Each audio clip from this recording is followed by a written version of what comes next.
네, 안녕하세요. 카메라 바바입니다.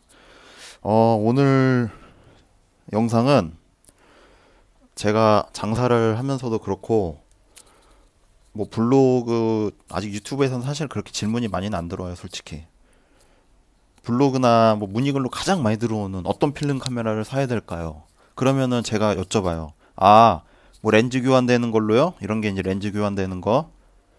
그리고 자동 필름 카메라요? 이런 게 자동 필름 카메라. 뭐 렌즈 교환 카메라요. 그러면은 뭐 오토포커스요? 뭐 이렇게 물어보면은 사실 대부분 모르세요. 당황하시고. 그건 모르는데 그냥 필름 카메라요. 이제 이런 반응들이 사실 대부분이십니다.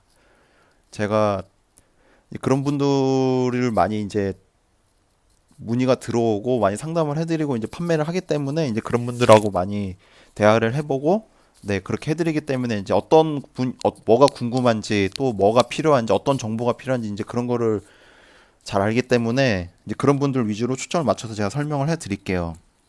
네. 먼저 저는 사실 이제 오늘부터 좋아요, 구독 이런 거 눌러달라고 국어를 안 할 것 같아요. 왜냐면은 뭐 필요하면은 구독하시는 거고 뭐 이게 정말 좋다 이러면 좋아요 누르는 거지. 좋아요, 구독 눌러주세요 이런다고 안 누를 생각이었는데 누를까요? 아무튼 모르겠습니다. 그래서 오늘 드릴 말씀은 뭐 차차 이제 제가 생각나는 대로 필요하다 싶은 거는 이제 더 영상을 찍겠지만은 오늘 할 영상은 필름 카메라 어떤 종류가 있는지 일단 그 종류부터 알아야지 내가 선택하고 내가 필요한 거에 초점을 맞출 수가 있거든요. 그래서 그 어떤 종류가 있는지 큰 종류만 몇 가지 지금 말씀드릴게요. 가장 대표적으로 이 두 개를 꼽을 수가 있죠. 너네들은 좀 옆으로 좀 나가고 필름 카메라 하면은 이렇게 X700 이런 거는 이제 수동 필름 카메라라고 그러죠. 수동은 무슨 수동이냐면은 수동 자동이 약간 뭐 반대말이긴 한데 수동은 말 그대로 내가 다 손으로 맞춰야 된다는 그런 뜻이라고 보시면 돼요. 얘 같은 경우에는 초점도 손으로 맞춰야 되고 또 이제 노출이라 그래서 빛의 양을 맞추는 거. 빛의 양은 사진이 밝게 나오고 어둡게 나오고 이제 그런 걸 조절을 하는 거예요. 내가 직접 이런 것까지 다 조절을 하는 거. 네, 이런 거를 이제 수동 카메라라고 하는 거예요. 소리 너무 예쁘죠? 찰칵 찰칵. 이게 이제 수동 카메라. 그리고 두 번째로는 자동 카메라. 자동 카메라도 뭐몇 가지로 또 나눌 수가 있긴 있는데 가장 대표적으로 이제 요즘 필름 카메라를 이제 접하시는 분들한테 자동 카메라는 이런 자동 카메라일 거예요. 아마 이런 거. 네. 이런 거. 이것도 자동 필름 카메라라고 얘기를 할 수가 있는데 이런 거는 아마 염두를 많이 안 하실 거고 이런 거. 네. 요거는 올림푸스 트립 AF 미니인데 제 블로그에도 지금 판매하고 있는 제품이니까 관심 있으신 분들은 보시고 요거는 말 그대로 그냥 자동이에요. 셔터도 자동, 노출, 빛의 양 맞추는 것도 자동, 후레쉬도 자동, 후레쉬도 뭐 끌 수는 있는데 이런 걸 이제 자동이라고 얘기를 하죠. 그래서 일단은 수동으로 할 건지 자동으로 할 건지 요거를 정하셔야 됩니다. 그래서 제가 오늘은 그런 거 장단점을 말씀을 드릴 테니까 만약에 필름 카메라 선택하려고 지금 막 며칠 동안 보고 있고 뭐 블로그 보고 있고 이러신 친구분들이나 본인이시라고 그러면은 요 영상 그냥 링크 보내주시면 돼요. 그러면 아주 도움이 많이 되실 거예요. 첫 번째로는 수동 필름 카메라를 말씀드릴게요. 수동 필름 카메라는 앞서 설명해 드렸지만 내가 이런 걸 다 맞춰야 돼요. 그리고 수동 필름 카메라는 대부분 렌즈가 교환이 돼요. 이렇게. 네, 이렇게 교환이 돼요. 이게 가장 큰 특징입니다. 수동 필름 카메라, 자동 필름 카메라. 그러니까 뭐 수동 필름 카메라는 무조건 렌즈가 또 교환되는 건 아닌데 그냥 큰 틀로 말씀드리면은 이렇게 말씀드리는 것도 낫겠네요. 렌즈가 교환되는 수동 필름 카메라. 렌즈가 교환되는 카메라의 장점은 렌즈가 교환된다는 거. 그게 이제 무슨 장점이냐면은 만약에 내가 카메라를 찍다가 좀 여기에 좀 팍 꽂혔어. 여기 완전 빠졌어. 그래서 찍다 보니까 뭐 좀 넓게 찍고 싶기도 하고 뭐 가까이 있는 거 접사라 그러죠. 그런 것도 찍고 싶어요. 그리고 또 멀리 있는 거 땡겨서 찍고 싶기도 하고 또 뒷배경을 날리고 싶기도 하고 이제 이런 사실 욕구들이 막 생겨요. 찍고 싶은 게 막 생기죠. 그러니까 근데 렌즈 하나로는 그걸 사실 다는 충족시킬 수는 없어요. 이제 어느 정도는 할 수 있긴 있지만은 그래서 그런 렌즈를 별도로 구입을 해서 장착을 해서 그런 사진을 찍을 수가 있어요. 네, 그게 가장 큰 장점이기도 하죠. 근데 뭐 렌즈가 뭐 비싼 건 비싸고 또 저렴한 건 저렴한 거니까 렌즈 가격에 대한 부담은 뭐 크게 없다고 생각은 드는데 그런 렌즈를 교환을 할 수가 있어요. 내 필요에 맞춰서 내 목적에 맞춰서. 그건 이제 뭐 DSLR도 마찬가지죠. 네, 그래서 그게 장점이고 또 두 번째 장점은 이건 또 뭐 장점이자 단점이 될 수도 있는데 내가 의도한 그대로 사진을 찍을 수가 있어요. 그게 무슨 뜻이냐? 내가 밝게 찍고 싶으면 밝게 찍을 수도 있고 어둡게 찍고 싶으면 어둡게 찍을 수도 있고 또 선명하게 초점을 맞춘다 그러죠. 선명하게를 여기에 선명하게 맞출 수도 있고 여기에 선명하게 맞출 수도 있고 그러니까 내가 찍고 싶은 모든 거를 여기에 반영을 해서 찍을 수가 있어요. 그러니까 좀 더 내 의도나 좀 더 자세하게 찍을 수가 있죠. 그게 이제 가장 큰 장점이고 또 세 번째 제가 생각하는 장점은 저는 뭐 이게 좀 약간 매력이 있기도 한데 이런 조작감이 너무 좋아요. 이런 거. 그리고 이렇게 만지작거리는 거. 예, 만지작거리고 또 이렇게 이런 거. 이런 게 저는 좀 가장 뭐 재미있기도 하고 어떻게 보면은 요즘 필름 카메라들은 대부분 20대들이 많이 구입을 하시거든요. 그 20대들이 가장 매력을 느끼는 부분 중에 하나이기도 하죠. 되게 재밌죠. 아기자기하고 다 이것저것 내가 직접 만져야 된다는 그런 또 장점이 있습니다. 그리고 필름도 아이고 필름도 내가 직접 다 갈아 끼우고 빼고 꼈다 뺐다 하고 뭐 이런 식으로 네. 얘 같은 경우 필름 넣을 땐 예를 들어서 이렇게 한 다음에 뚜껑을 열고 이렇게 내가 직접 다 해야 돼요. 이런 거를. 이게 또 재미기도 하지만은 또 어떤 분들은 어려워하시고 불편하다고 생각하시는 분들도 있어요. 근데 요거는 뭐 다 써봐야 돼요. 사실 어쩔 수 없어요. 이거를 되게 귀찮아하시는 분들도 있고 또 되게 매력을 느끼시는 분들도 있고 이게 단점이라고 얘기하시는 분들도 있고 장점이라고 얘기하시는 분들도 있어요. 근데 그걸 알려면 다 써봐야 됩니다. 네, 이렇게 이제 사진을 찍고 지금 찍히고 있는 거예요. 필름 넣고 그러다가 이제 필름을 뺄 때도 내가 직접 이런 거를 이렇게 네 이렇게 해서 이렇게 하는 게 저는 되게 재밌고 아직도 재밌어요. 저는 10년 넘게 필름 카메라 쓰고 판매를 하고 있는데 카메라를 판매하고 있는데 아직도 재밌어요. 이제 요게 이제 장점. 근데 단점은 뭐냐? 지금 말한 장점들이 다 단점이라고 생각하는 분들도 있습니다. 이런 거 다일리 하는 게 귀찮고 또 저는 뭐 워낙 익숙해서 어렵지는 않은데 어렵다고 결코 뭐 어려운 건 아닌데 어렵다고 또 어려워하시는 분들도 있고 또 귀찮아하시는 분들도 있어요. 이게 장점이 곧 단점이라고 느끼시는 분들도 있어요. 그래서 이런 장단점이 있는 게 이런 수동 필름 카메라. 그래서 이런 그 단점을 보완하고 싶으신 분들이 선택하시는 게 이런 자동 필름 카메라예요. 아, 그리고 수동 필름 카메라의 장점은 굉장히 튼튼한 게 장점이에요, 사실. 근데 뭐 고장이 아예 안 나는 건 아니고 상대적으로 튼튼합니다. 되게 튼튼하고 그리고 단점은 좀 무겁다라고 생각하시는 분들도 있어요. 저는 뭐 그렇게 무겁진 않은데 무겁다라고 생각하시는 분들도 있어요. 근데 뭐 장점, 단점을 사실 잘 생각을 하시면서 하셔야지 나한테 모든 걸 만족하는 카메라는 사실 저는 없는 것 같아요. 예를 들어 이만한 크기의 수동 카메라의 모든 장점을 다 원하시면은 사실 그거는 네, 자기가 직접 만들어야 되는 그런 만들지도 못하겠지만은 그렇게 될 수밖에 없어요. 그 매력을 각자 생각해 보시면서 선택을 하시고요. 요거는 자동 필름 카메라. 자동 필름 카메라의 장점은 일단 작죠. 굉장히 작죠. 그리고 가벼워요. 네. 그리고 자동이에요. 그냥 셔터만 누르면 다 찍어줘요. 셔터만 누르면 다 찍어줘요, 얘가. 어두우면은 뭐 후레쉬도 터트려주고, 그리고 뭐 노출, 초점 이런 거 맞출 게 없어요.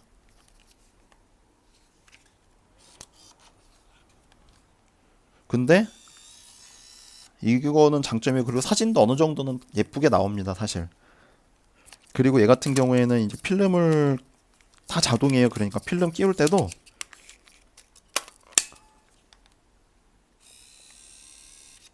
이렇게 자동으로 자기가 다 해줘요.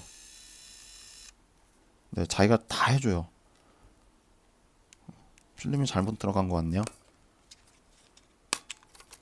자기가 다 해줘요.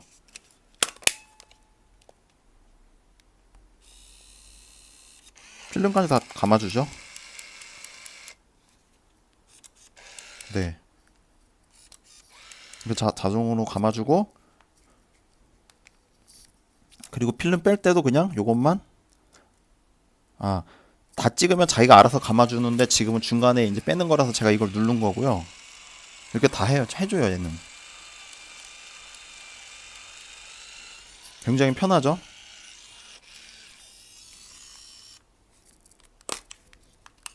네, 이렇게. 편한데 얘도 뭐 당연히 단점이 있어요. 단점은 여기에서 수동 필름 카메라에서 얘기한 장점들을 전혀 할 수가 없다는 게 단점입니다. 그러니까 내 의도를, 물론 고수들은 어느 정도는 할 수는 있지만은 대부분 고수들이 아니라 뭐 초보자들, 입문자들이라서 그렇게 하는 분들은 좀 없는 것 같은데, 미세하게 조절을 할 수는 없고요. 그리고 내 의도를 좀 담아서 찍기에는 조금 힘든 감이 좀 있을 거예요. 그러니까 어떻게 보면은 좀뭐 복불복인 경우도 있고요. 얘 같은 경우에 사실 정확해요. 밝게 찍었으면은 밝게 나오고, 어둡게 찍었으면 어둡게 나오고, 흐리게 찍었으면 흐리게 나오고. 얘는 이제 그렇게 나오는 건데, 얘는 사실 그런 거는 조금 힘들어요. 만약에 셔터를 눌렀는데 초점이 맞았다고 찍어줬는데 사실 사진 보면 초점이 안 맞는 그런 경우도 많이 있어요. 그리고 얘네는 사실 내구성이 좀 약해요. 이게 이것도 플라스틱이고요. 또 이 안에 이제 자동이 아무래도 이런 수동 필름 카메라보다 이런 회로나 그런 것들이 좀 더 많이 들어갈 수밖에 없거든요. 그래서 그런 회로들이나 그런 것들이 요 안에 이제 이렇게 압축을 해서 넣은 거기 때문에 이 안에서 그런 문제들이 좀 많이 발생해요. 뭐 대표적으로 메인 회로라고 그러는데 그런 것들이 고장 나는 경우도 굉장히 많이 있어요. 그러면은 수리비가 꽤 많이 나오고, 이제 기종에 따라서 수리가 안 되는 카메라들도 많이 있어요. 그래서 얘네는 좀 내구성이 약해요. 그거는 어쩔 수가 없어요. 내구성이 좀 약한데 대신에 이제 좀 예쁘죠.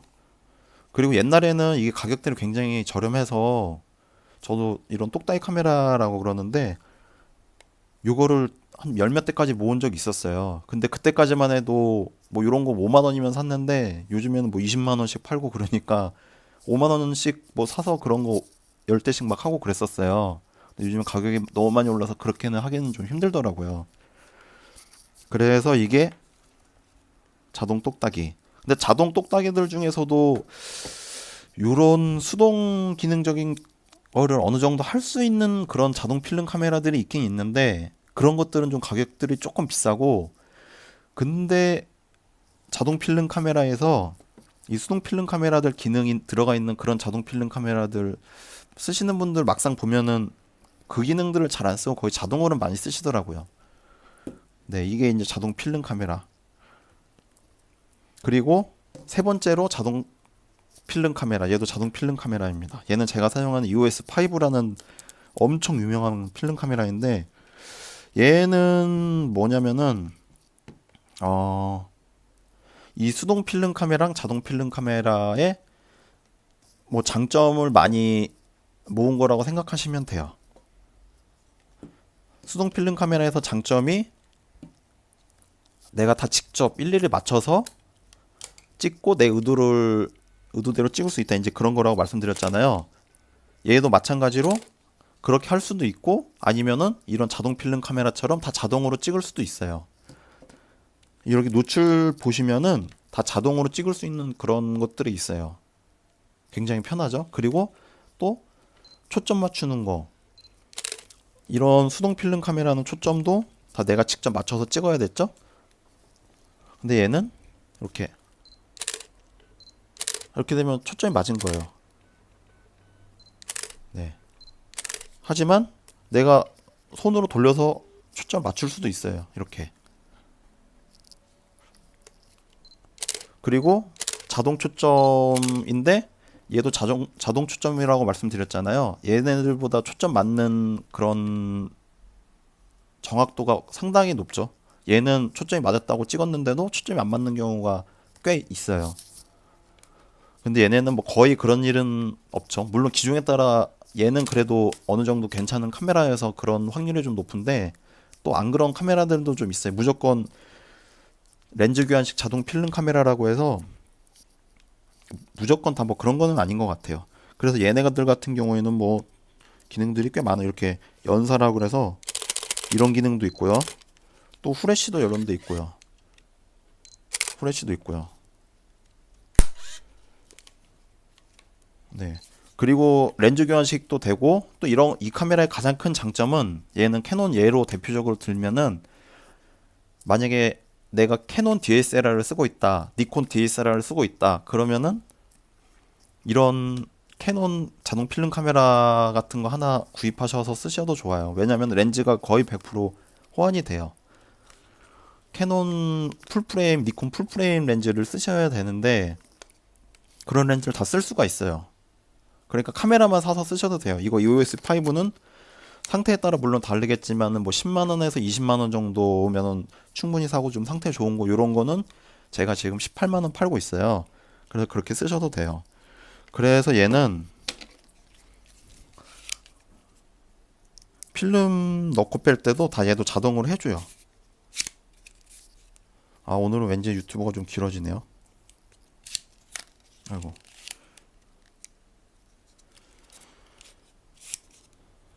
그리고 뭐 궁금하시거나 아니면은 뭐 카메라 점검이나 그런 거 원하시면은 저한테 연락 주세요. 제가 일정을 맞춰봐 드릴게요. 이렇게 해서 얘 같은 경우는 필름도 그냥 자동으로 끼는 거예요. 얘보다 힘도 좋고 필름 감는 속도도 훨씬 빠르고 정확하죠. 그거는 뭐 구조적인 거라서 어쩔 수가 없습니다. 네, 이렇게 하고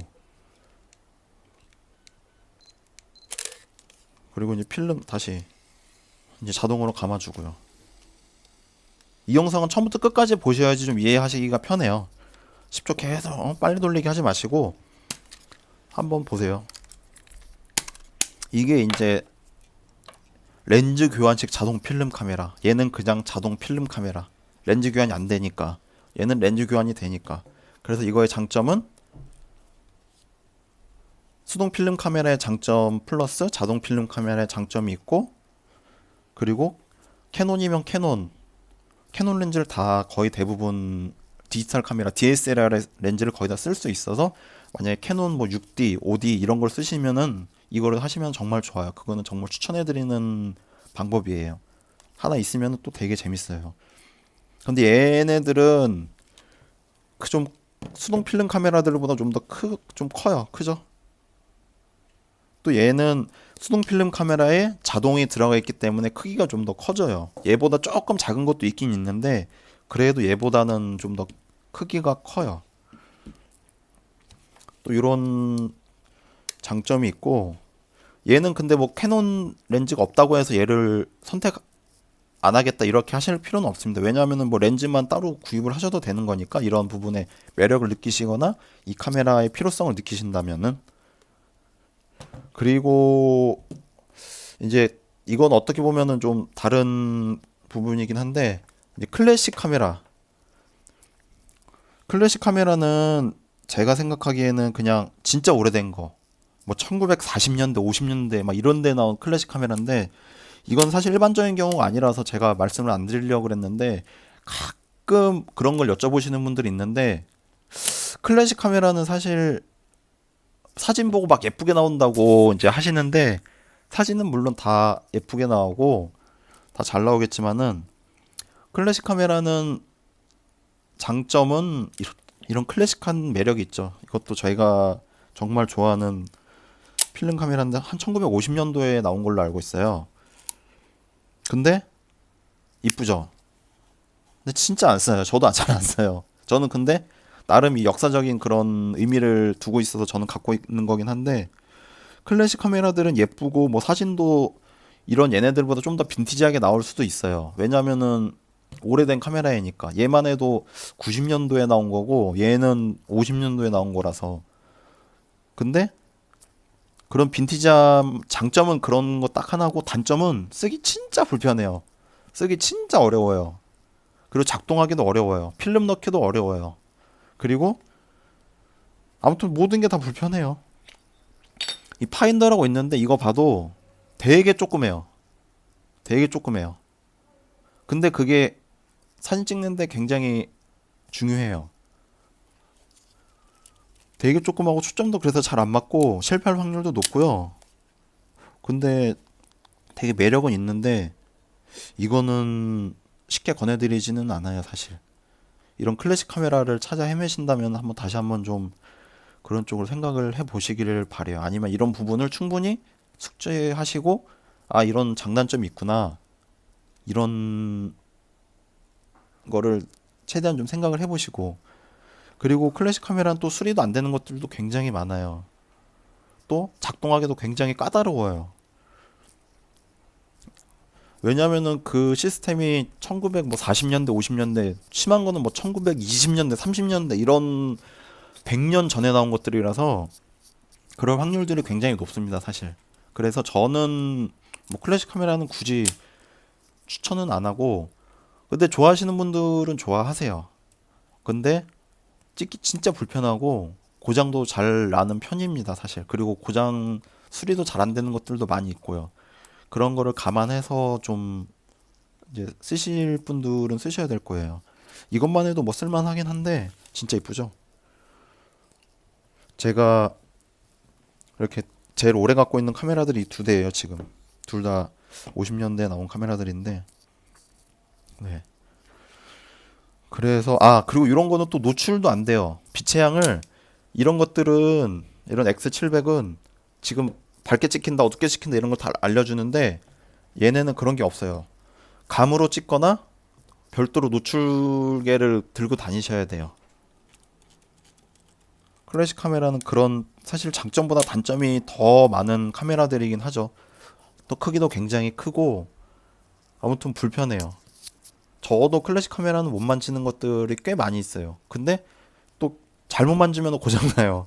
돌리면 안 되는데 막 돌리고 그 엉켜버려요. 막 이런 셔터나 이런 와인더 이런 쪽들이 막 엉켜버리고 그래서 그런 건 충분히 기능적인 걸 쓰시더라도 잘 아시고 네, 사용하시길 바라고요. 어, 종류를 말씀드렸는데 뭐 궁금하신 거는 댓글 남겨주셔도 되고 그리고 뭐 클리닝을 원하신다 그런 카메라들은 뭐 보내주시거나 아니면은 문자 주시거나 댓글 주셔서 뭐 일정 맞추셔가지고 네 유튜브 촬영도 하고 뭐 그럴 수도 있으니까 네 그렇게 해주시면 될 것 같고요. 궁금하신 거 있으시면은 댓글 남겨주시고요. 좀 어떻게 저도 계속 말을 하다 보니까 좀 횡설수설한 것 같은데 좀 도움이 되셨으면 좋겠고 구독은 안 하셔도 되니까 도움 되셨으면은 네 공유도 많이 해주시면 좀 더 감사하고요. 네 그러면은 이만